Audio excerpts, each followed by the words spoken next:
Beeper, beeper, beeper. Beeper, beeper, beeper, beeper, beeper, beeper, beeper.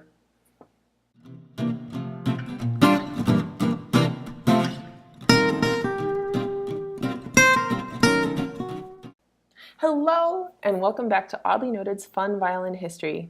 Fun History of Violin. A fun history of violin. This is a continuing series on the oh-so-thrilling, exciting, dramatic life of the violin. For those of you who are just tuning in, I'll put the link in the description to the first of these few episodes so that you can check it out from the very beginning, when the violin was just a piece of firewood and sheep gut and a bucket of paint. Just a brief review up till now. During the 1600s, we see the violin blueprint begin to take shape, with stringed instrument maker, or luthier, Andrea Amati, which went down the lineage to Niccolo Amati, who increased the size of the instrument. We also saw violin take off as a performing instrument. Not only that, but pedagogy, the art of teaching the violin, bloomed into the first two schools of violin playing. We have the Italian school, which included big hitters such as Corelli, Tartini, Locatelli, Gimignani, and Vivaldi. Emerging from this in a neighboring country was the Austro-German school, which was home to Bieber, Schmitz, and Leopold Mozart, father of my homeboy,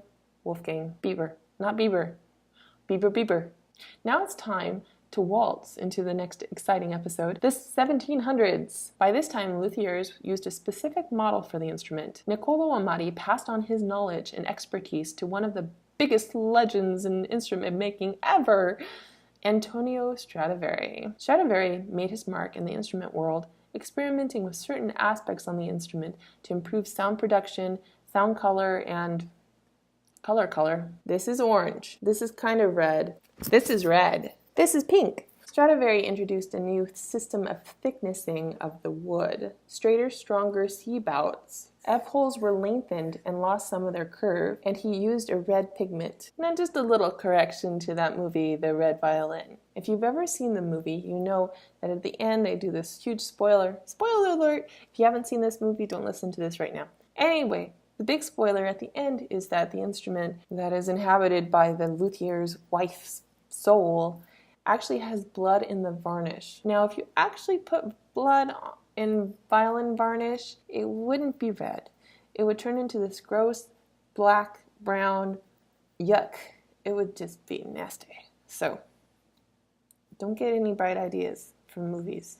Now, Strad had two different creative periods. Instruments from the 1690s are considered part of Strad's elongated line pattern. So, think long lines. His golden period was from 1700 to 1720. But frankly, if you have a Strad from any period.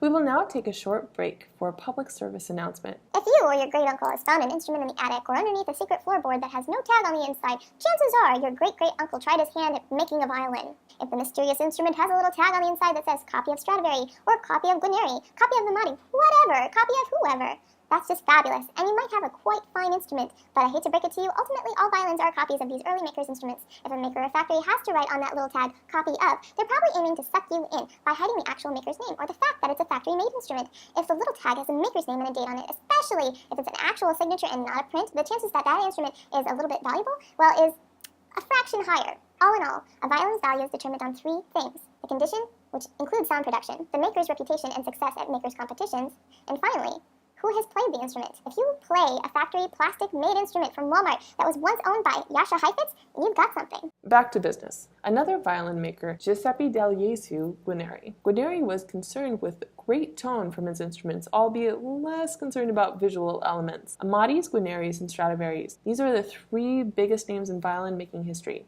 If you have one of these, two other innovations that should also be considered: string construction involved further from over-twisted to overspun. What does this mean? I frankly have no clue. I'll be honest with you. By this time, simple gut strings were really no longer popular in favor of these stronger and more powerful sounding strings. This allowed for a very bold move. In the 1700s, the neck of the violin, was given a steeper angle. By 1790, old instruments were even refitted with new necks.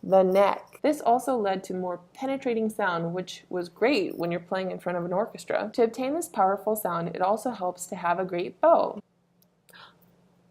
Performers must have realized this back then, because the 1700s was considered the greatest period of development for the bow. First, we see a screw adjustment replace the clip-in frog. This is a screw.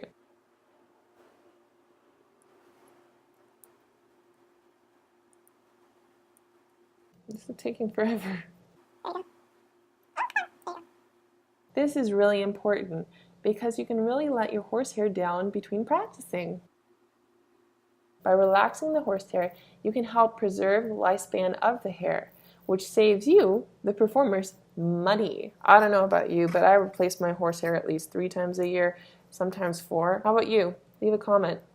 It's expensive. We discussed the Corelli bow in an earlier episode with the swan's bill or pike's head tip back in the 1600s. Now we have the rainbow curved bow with a more modern tip called the Tartini bow. You remember him? Tartini?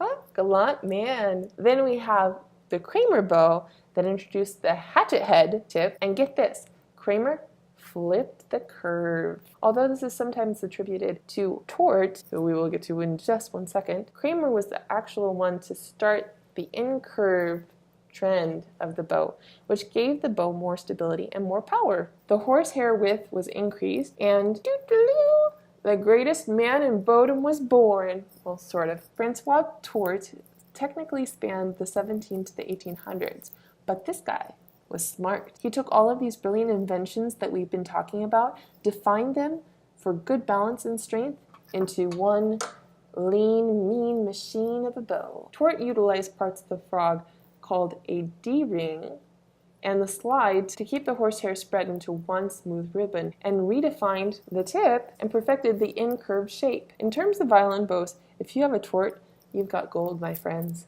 Not only was France a good place for bow making, but Paris was the place to be in the 1700s for both musicians and music publishers. This time period in pedagogy was known as the 18th century French school. First up, LeClair. LeClair established a French violin school in the early 1700s. He was known for his Italian expression and his French charm. Next up in the French school is Gavinier, student of LeClair. His most notable work is his 24 manatees.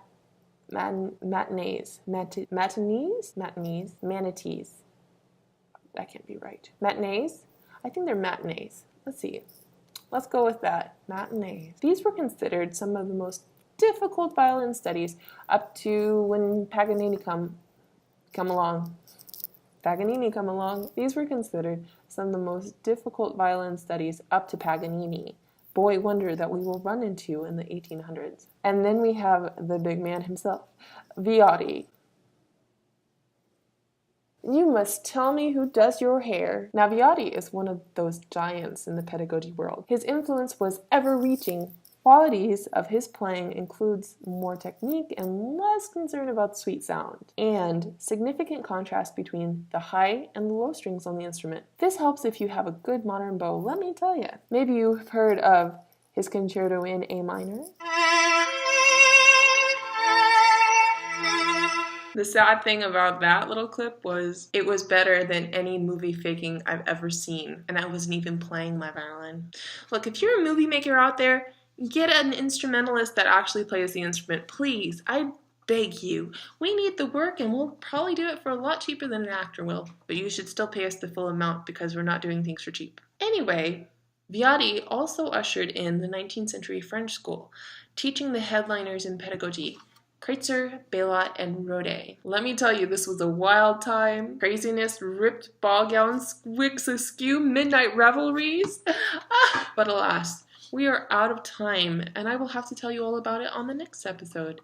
If you like this video of violin-y goodness, be sure to give it a thumbs up and leave a comment. Also be sure to subscribe to Oddly Noted so that you don't miss out on this educational goldmine. Thanks again for watching, and I'll see you next time.